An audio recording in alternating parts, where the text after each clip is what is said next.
C'est à vous la suite autour de la table. Ariel Dombal et Claire Kem nous a rejoint. Bonsoir Claire. Elle m'a même offert un super cadeau. Il y a vraiment une thématique ce soir. C'est des petits, voilà, des piments, il y a quoi d'autre? Il y a plein de choses, des sauces, des machins, des produits basques. Et un béret même. Et Ariel, tu sais que tu collectionnes les bérets. Mais je collectionne bien sûr les bérets basques, les foulards. Il manquerait plus que l'animatrice soit basque. Il manquerait plus que ça, vraiment. Je savais pas que c'était un truc à thème comme ça. Et bien justement, Abdel, expliquez-nous. Alors, deux phares bretons. Non. Vraiment. Bon, alors pour l'instant, on a notre gâteau. Cerise et crème. Et crème, C'est voilà. soit crème, soit cerise. Soit crème, soit cerise. Alors, est-ce que c'est cerise noire? Oui, bien sûr. Voilà. Non, c'est Sans obligatoire. le beurre, en plus, c'est bon ça. Voilà, alors, Ce qui est très bon aussi, c'est cerise noire avec du condé. oui, Le fromage. ouais. Parce Ou que avec c'est du c'est fromage une de association. l'ardigashna, le fromage de brebis basse, on le mange systématiquement. On achète chez Chaco, là. Voilà, exactement. Moi, j'ai essayé C'était la avec le rubrique. camembert, c'est pas mal aussi. Oui, c'est la rubrique Pays Basque. Oui, la rubrique Pays Basque, Bienvenue c'est chez la les rubrique indépendantistes, les amis. Quelque chose qui vous intéresse forcément, Emmanuel Jaubert. Voilà, on Justement. parle cuisine avec le retour demain soir à la télé de Masterchef. Ce sera sur TF1 demain, vendredi, 4e saison pour ce concours de cuisine que vous connaissez, avec pas mal de changements quand même par rapport à l'année dernière. Après des audiences un petit peu en demi-teinte, on va dire, en dessous de la barre des 5 millions de téléspectateurs. Alors déjà, premier changement, on démarre demi-teinte qu'on aimerait directement bien. avec les 18 candidats finalistes. On ne verra plus les castings comme avant avec des dizaines et dizaines de candidats qui sont éliminés en groupe. Carole Rousseau, deuxième changement, n'anime plus l'émission. Elle s'occupe de ses bébés. Elle a eu des jumeaux au mois de juillet. C'est désormais une voix off qui raconte les différentes phases de Masterchef. Et puis, autre nouveauté, il y a une 4e jurée à côté de Sébastien Demorand, de Frédéric Anton et d'Yves Candebord, qui ont tous les trois évidemment rempli pour cette 4e saison. Vous allez découvrir une femme, une chef, Amandine Qu'on a déjà accueillie Chéniaud. ici. Absolument. Ah oui. Elle est déjà venue faire la cuisine, effectivement, c'est à vrai. vous. C'est la chef des restaurants de l'hôtel Raphaël à Paris, un palace près de l'Arc de Triomphe. C'est toute jolie.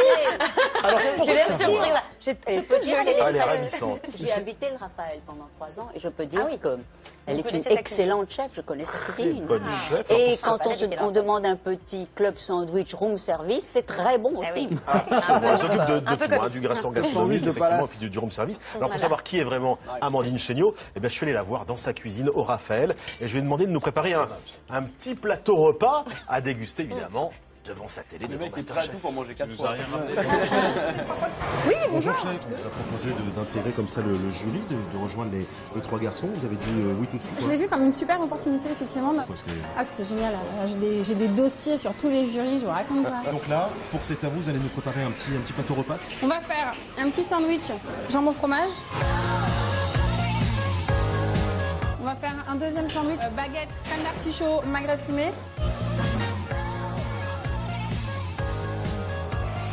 C'est une grosse gourmande en fait, c'est ça. On ne peut pas faire ce métier-là si on n'est pas un peu gourmand à la base. Et enfin, on va finir avec une petite verrine à manger à la cuillère avec carottes ad hoc.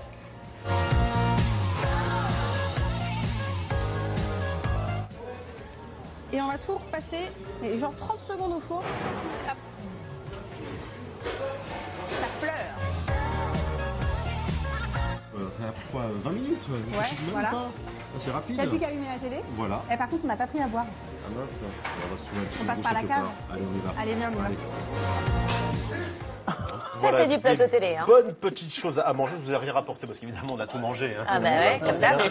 Voilà. Premier épisode donc, de cette 4e saison de Masterchef, c'est demain soir avec Amandine Chéniaud sur TF1, avec les 18 cuistots aussi, bien sûr, qui vont tenter de décrocher 100 000 euros parce qu'il y a quand même 100 000 euros pour le Bah vainqueur. oui, ça quand vaut le même. coup. Après, on peut Voilà, faire un un livre de restaurant, recettes, tout ça. Voilà. Bon, c'est Merci beaucoup, Emmanuel. The Guitrise, c'est la nouvelle comédie d'Éric Emmanuel Schmitt. Et c'est dans une semaine au théâtre Rive Gauche. Vous êtes prête? Non. Non? Vous avez peur? Si. Ça y est, ça commence. Oui, ça y est, ça commence. Alors, vous êtes Yvonne Printemps et Martin Lamotte, c'est donc Sacha Guitry. C'est un des couples les plus célèbres des années 20. Guitry a divorcé pour Yvonne. Et après, ça a été l'amour-passion pendant 15 jours, mais l'amour avec des hauts, des bas, Pendant 15 jours. Pendant 15 ans. Pendant 15 pardon. ans, oui. Excusez-moi, oui, passe je très résumé. vite, ça passe Pendant très, très 15 vite. ans, effectivement. C'est son plus long mariage, d'ailleurs. Oui. Il a été marié plusieurs fois. Jacqueline de Lubac aussi. c'était, Exactement. Jacqueline de Lubac, sa Juste dernière. après Yvonne. Voilà, juste Voilà. après Elle Yvonne. est partie avec Pierre Freinet, Yvonne Printemps, et Sacha est allée avec Jacqueline de Lubac. Voilà. Mais Yvonne a essayé de revenir. Ouais. Alors, qu'est-ce qui les unissait? Bah, en fait, c'est Alors c'est une histoire d'amour incroyable. Bon déjà, je pense que lui ne s'en est jamais remis. C'est-à-dire qu'il a refusé après leur séparation, ne serait-ce que même d'évoquer son nom. Il disait elle. Il parlait plus du tout d'elle. Et je pense qu'il l'a un peu grillé, parce que moi je suis assez surprise qu'on ne connaisse pas aussi bien Yvonne Printemps. Moi je la connais. Oui, mais on la connaît pas aussi bien que, par exemple, une Arletty ou une Mistinguett ou des filles comme ça.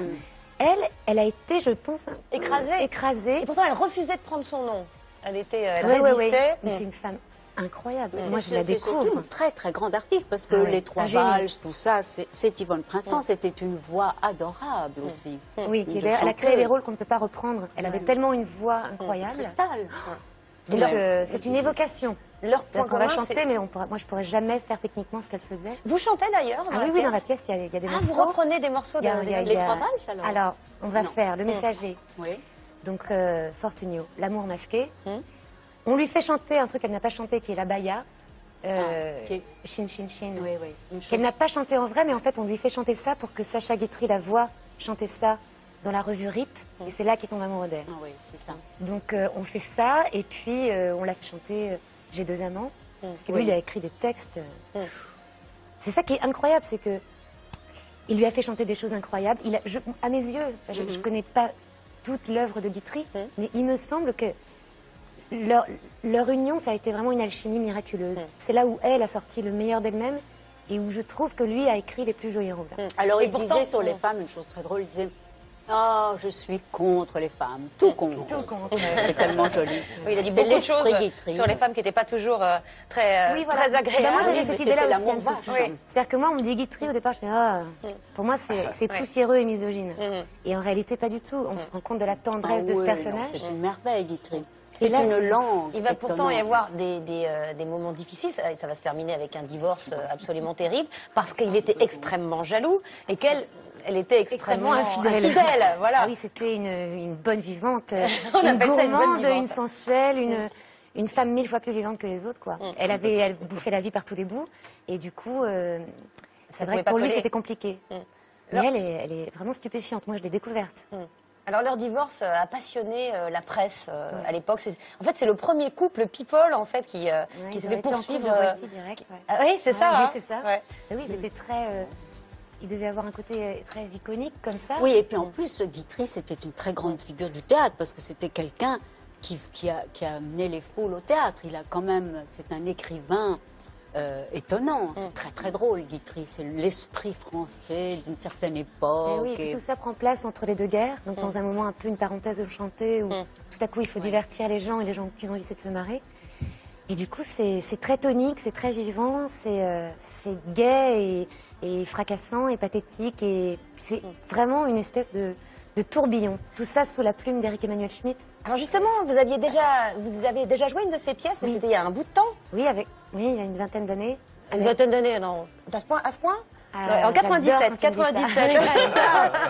Je peux pas le croire. 97, 97, donc oui, pardon. C'est vrai que ça fait un petit moment. Ça fait que 15-16 ans. Oui. Oui, avec Bernard Giraudot. Ouais. Moi, j'avais vu ça. C'était bien. Ah oui, c'était très bien. Et puis Bernard Giraudot aussi, comme ça on peut l'embrasser de loin. Merveilleux, charmant acteur. Mais vous ne jouez pas tant que ça au théâtre en fait. Alors rien depuis 2008. Pourquoi vous avez oui. J'essaye de regarder ma fille grandir. C'est ça. Et alors justement, comment on fait quand on a sa petite fille, quand on doit aller jouer au théâtre? Ça doit être un déchirement. Je commence là. Je me plonge dedans. Disons que pour moi c'était très important de revenir au théâtre. J'avais une immense envie de retrouver un grand texte, de me retrouver vraiment sur un plateau. Pour moi, c'est le vrai travail. Voilà, c'est-à-dire que là, on pose tout, on reprend les marques, c'est les fondamentaux. C'est très important pour moi. Ça me fait progresser, j'espère, j'ai l'impression. Et puis, c'est important d'aller voir les gens de plus près, quand même, à un moment donné, leur tendre la main et ne pas rester cette image un peu abstraite entre deux pubs ou entre deux... Voilà. Tout à coup, on les chope vraiment pendant 1h30 et on leur raconte une histoire et on les éclate. Et voilà. Et moi, c'est ça qui m'amuse. Mais on continue quand même à vous voir à la télévision, évidemment, là, dans un mois à peu près. À la mi-octobre, il y aura une comédie sur TF1, Nom de Code Rose, voilà, qui est vraiment sympathique. Vous jouez la fille d'Amanda Lear et c'est vraiment très sympathique. Vous jouez une agence secret malgré elle. Enfin voilà, moi, je la trouve plus que sympathique, cette comédie. Ah oui, elle est enlevée, je trouve. Pardon. Non, mais c'est vrai que pour moi, sympathique, c'était sympa, mais... Je la trouve plus musclée. pas les bons mots. Je prends pas du tout mal. Pour moi, elle est musclée, c'est une comédie sur fond d'espionnage. Voilà. C'est une fille qui est une Madame Tout-le-Monde, qui est un peu gaffeuse, qui a pas beaucoup... Madame Tout-le-monde, c'est Amanda. Non. Ah non, pas tout à fait. c'est difficile avec Amanda. Amanda qui est quand même très drôle parce que quand on lui a dit voilà, ça serait pour jouer le rôle de la maman de Claire Kem, elle fait sa mère, moi faut plaisanter, personne va croire que je suis sa mère, tout le monde va croire que je suis sa sœur. Et voilà, c'est un téléfilm qui a été présenté le week-end dernier au Festival de la Fiction de La Rochelle et qui a eu un prix pour la meilleure musique. Mais bien sûr, voilà. vous avez raison de le dire. Mais oui, non, mais c'était pas... On en parlerait pendant des heures, mais c'est déjà l'heure de se lever, on va aller sur le on mange même pas. Mais si, on a le droit de partir avec, c'est ça qui est bien.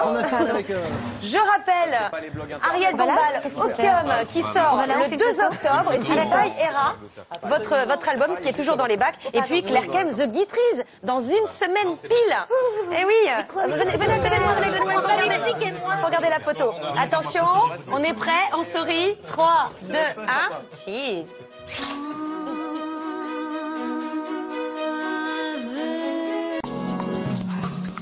C'est à vous, vous reçoit aussi sur France5.fr.